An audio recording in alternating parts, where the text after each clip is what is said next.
生產懷疑質量有問題列車嘅南車四方公司係內地鐵路車廂製造業龍頭中國中車嘅子公司。舊年中國南車同中國北車合併為中國中車，成為全球規模最大嘅鐵路交通裝備供應商。內地傳媒報道，中國中車嘅產品遍佈6大洲、100幾個國家同地區。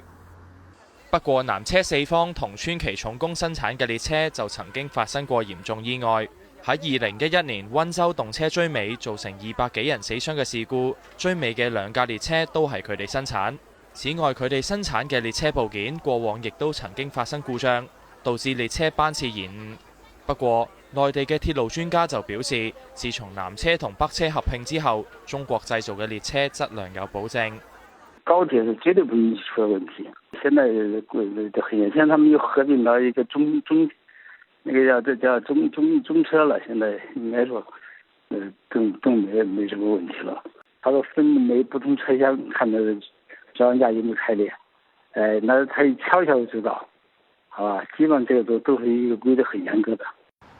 而家內地高鐵列車估計接近一半都係由南車四方出產，其中包括被視為金漆招牌嘅 CRH 380A 型號列車。